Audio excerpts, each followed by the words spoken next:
Well, one of the issues is just what's the importance of improving the quality of a staff of people that report to you, and where would that rank in your priorities? And for your audience today, there may well be a notion that there's a difference in how you think about that if you're in a for-profit versus a not-for-profit. My contention, having worked with both, is that it is equally important. There's absolutely no way in a for-profit organization that you can succeed without continually optimizing the quality and effectiveness of your staff. And I think the same thing applies to not-for-profit. There's just no room for less than terrific performance. It is competitive in its own way. You certainly have a mission that you're trying to maximize the impact, and you get there the same way that a for-profit company goes after profits. So I think there's not a difference, and the priority of this is absolutely number one. I would consider this hands down, coming at a new job, the quality of your immediate reports is your number one priority. That's especially true if what you've just moved into is a general management, CEO, general manager, or unit manager, places where you have multiple functions reporting to you. When you're coming up through a functional skill line, if you come up, I came up through marketing, and so you go up through larger and larger aggregations of people who work for you who are also in marketing. In fact, you can do any of their jobs for them if you had to. Or if they're not really performing at a top level, you can spend some of your time helping them be better. But when you get to be a general manager or something that has multiple functions as part of its reporting, you can't do that anymore. You can't know as much about finance as your finance person. You can't know as much about marketing as your marketing person. Those specialties are going to know more than you. And so if you want that group to work, you have to recognize that it can't be you anymore. It has to be them. And you're not going to be a whole lot better than the aggregation of the people that you've chosen and their ability to work together. So that's the importance. Absolutely, in my mind, number one thing that any manager has to concern himself with. One of the biggest obstacles to doing that is what I call this trap of the good enough. And I think everybody in this audience that's managed people has had some form of this experience in their life. You can have people who are smart and hardworking and loyal to the organization and loyal to you personally, and who are competent to get the job description done. And that's not good enough. That's the thing that you look back on after the fact and say, and there were, in fact, other people, or maybe this same person could have done a more and better job, but always know that there are, in fact, people outside your organization who can do that job better, and you have to be constantly trading off what you could do to enhance the skills of the individual that's there versus what you could do if you went outside.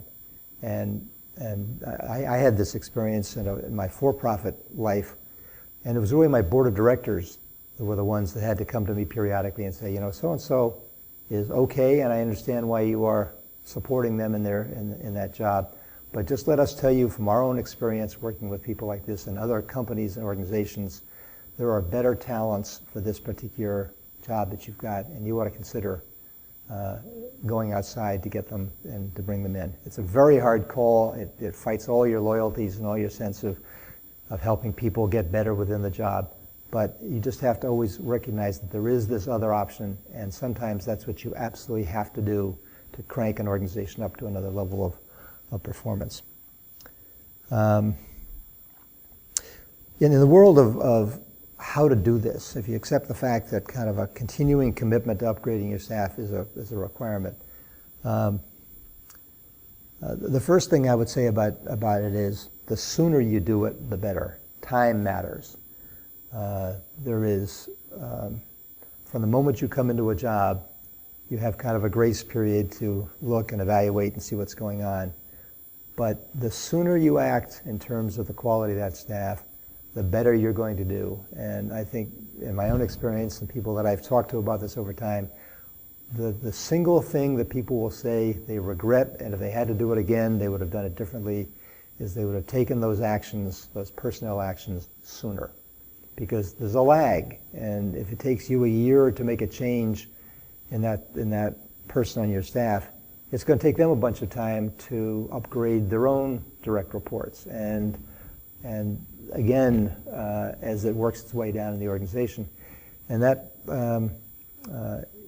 your own direct impact is just in that first few choices of your direct reports, but it takes time to get that whole upgrading pushed down through the organization. And so when you look back, I guarantee you will say, I perhaps did the right things, but I would have been much better off had I done them sooner rather than waiting as long as I did. The second thing I would say in terms of executing this improvement of a staff, pick people who are different from yourself. That is not, it's called diversity sometimes, and diversity in fact is a good word for it, but it's not a racially driven thing, it's not a gender driven thing. It's driven by the need to get people in your organization who think about problems differently than you do. And it's bringing them in and getting them to interact with people with different mindsets that in my experience creates the most creative kinds of outputs. And I can give you from my own work experience. I came out of business school. I worked for a large company that had probably more IQ per square foot than any other place I ever worked in my life, but we were all the same. We all came from the same business schools. We all had the same kind of marketing experience, background coming into the job. And with all that intelligence and potential horsepower, we were not a really creative organization. And I think the main reason was that we were all too much of the same mindset. So I would just urge you to think in terms of who can you bring in that brings with them different job experience, different life experience, different whatever, that you will find that generates kind of an energy that you would not get if you had a more one layer common, each like the other. Those kinds of characteristics produce less creative results. And I guess the last thing I would say is when you're doing this hiring, that there's a few mistakes that I have made. I'm sure others in this room have made mistakes like this as well. But one interview doesn't do it. 2 interviews probably don't do it. You probably need at least to sit down 3 times, have a meal as part of that, meet the spouse, significant other as part of that.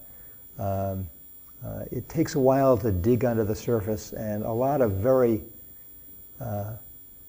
bad people can interview really well. And it takes a lot to dig down below an experienced and slick interviewee. It takes a lot to get past that and to see what's really underneath. And the final way to kind of get at that is partially by your own interviewing and by the frequency of times you do it. Do use references. Really, really, really pay attention to references. Somebody who's worked somewhere for a year or 2 years or 3 years, the people there will know a lot about them, more than you can know in a couple of interviews. And when you have those references, I would strongly urge that you make the call yourself. If this is somebody that's going to work for you and it's going to be important to your performance and important to the organization, it's worth the time to make that call yourself and listen not just to what they say about skills and accomplishments and blah, blah, blah.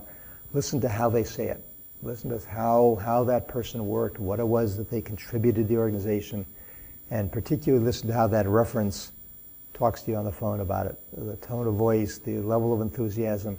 Those are things that you can tell pretty quickly when you're listening, and often will give you an insight that you can't get any other way. So that's a sum total of what I have to say about the subject.